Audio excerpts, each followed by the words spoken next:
Hey everybody, Becky from Week 99 are here. So let's talk about the new Lion King movie. It comes out in theaters next Friday the 19th. Probably it'll be in some theaters next Thursday because they seem to keep doing that. I don't know what's going on. But we were able to see a screening of the movie yesterday afternoon. And before the movie even comes out, there's already a little bit of controversy and a lot of complaints because it's still an animated movie. This time it's computer animated versus drawn by hand and ink and, I'm guessing, paint. It's not the old animation style, but it's still animated. So yes, in the last 25 years, technology has changed quite a bit from when they first released the original Lion King, the one that we all grew up with, right?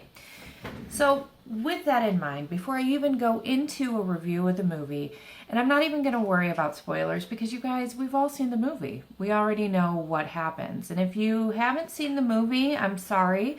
You've had about 25 years to, get used to the story and to find out what happens. Or even beyond that, it's basically the same premise as Hamlet. So you should know the basic story and what's going to happen. So I'm not going to worry about spoilers. This is one of those rare times. But we have this kind of trend with Disney remaking movies that we've already seen. And they can either go one way or another. So with this movie, it's kind of going in the same direction that Aladdin did, that they didn't change a lot. There are very, very few changes to the story. There's a few small changes in the dialogue. There are some additional scenes added in, and these additional scenes are ones where in the cartoon, they're just kind of little cut animations, the little mouse scampering or the birds going through the air. And Jack's in a box, because that's what has to happen every time I'm on a video now. So in the new one, they take those same scenes, except they kind of draw them out. And this is probably one of the biggest complaints I have about the movie is it kind of swells the timeline and it makes the movie 2 hours long. Now, the original 1994 animation is just about an hour 20. So we're gaining over a half hour of time and nothing really helps with the plot here. It just kind of adds to it. But with that said, the animation is photorealistic. It is absolutely amazing.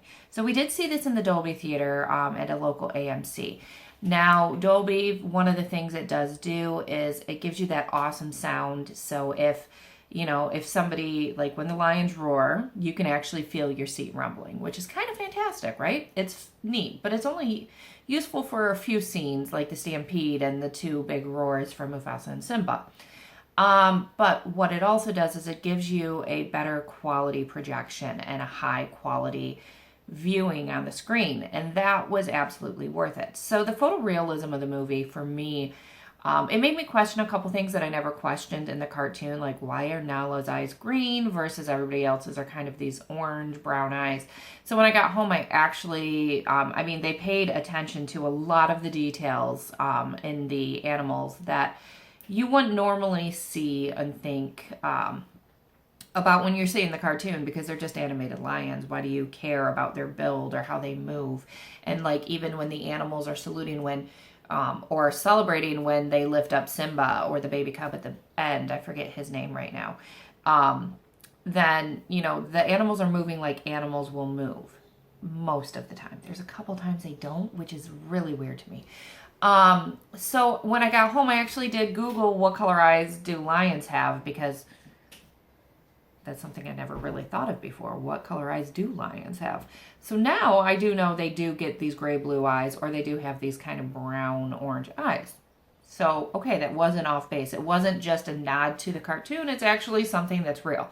Another thing that they did in the new movie is, Simba, as he grows up with Timon and Pumbaa, he eats nothing but grubs and plants and stuff. And there's a video, if I can find it on YouTube, I will link it below and probably in the card above. There's a video that analyzes if Simba would have actually been able to survive on that and actually get the protein he needed to grow as a big, strong lion. And one of the things they said was somewhere in Africa, there's actually these termite mounds. And he would have to eat so many of those a day to get the physique he does. So instead of just pulling the grubs out of the logs like they do in the cartoon, they actually show one of these mounds. So they kind of address some of these concerns that people have brought up in the past 25 years, like, can a lion actually survive on bugs? So I did appreciate that. My complaints about the new movie, however, is the story hasn't changed, like it didn't change enough. And I guess it's kind of hard to do with a story that we've all loved for 25 years. Also, with the base material being Hamlet, how much can you actually change it? But it didn't, like the lines, some were almost exactly the same. So like pulling quotes from my review, which I will link below, was a little harder to do because a lot of them were not that different. I mean, I could just Google quotes from the 1994 Lion King, and that would be essentially the same as what I have here. But the other thing was it was a lot shot for shot. So is it really worth making a movie that is shot for shot the same and with the same script? The animation style has changed. So is this just a really, really, really, I don't know what the budget is for this movie, but is it just a really expensive show that look what we can do now? I don't know really what the point is, because introducing kids to this version versus the other animated version, I think younger kids are going to probably still like the animated one because one, it's cartoons, but two, it's about a half hour shorter, and there really isn't too much different. There is also the fact that, there are a few things that they've updated. There are some references. Be Prepared is in there. There are some changes to it because there's a lot less kind of scary dancing from the hyenas. It's more introduction of Scar to the hyenas, or him introducing himself rather.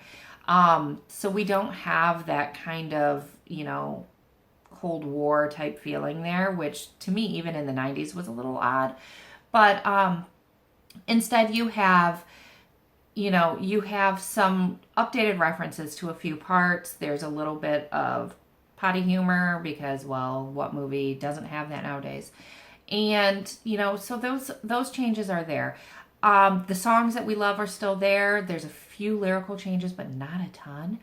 And then, there is one complaint I have about the songs is that when the animals are singing and the other animals kind of join in, they kind of join in like a music video. And this was, again, one of my complaints about Aladdin was that random music video at the end. So this way, the animals actually are looking directly at the camera, which seems really odd. And for some reason, I can't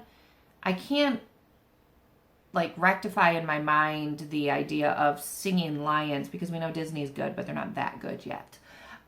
So it was a little less off-putting when it was an animation than it is when it's photorealistic. So with all of that said, again, it is absolutely stunning. If you loved the original, you're probably going to like it. To me, it's good, but I don't know that we necessarily need it. The casting is fantastic. James Earl Jones is still in there as the voice of Mufasa. The supporting characters were absolutely great. John Oliver was great. I mean, growing up, I loved the original, so I think that's part of it. And actually, we re-watched the original last night, so I could have a very fresh compare-contrast. And we have all of... We've got 1.5, 2, and a bunch of the Lion Guard ones too. And, a bunch of, I grew up watching the cartoon on the Disney Channel too.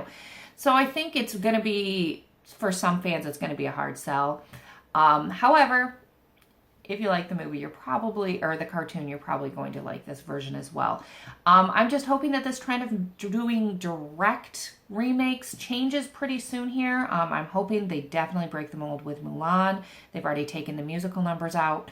And I think they're going towards the original historical context, which I think is great. So we're going to see where that goes. So make sure, if you see the movie, leave a comment below. Let me know what you thought. And check for the full review below. And make sure you like, comment. And we'll see you guys soon. Bye.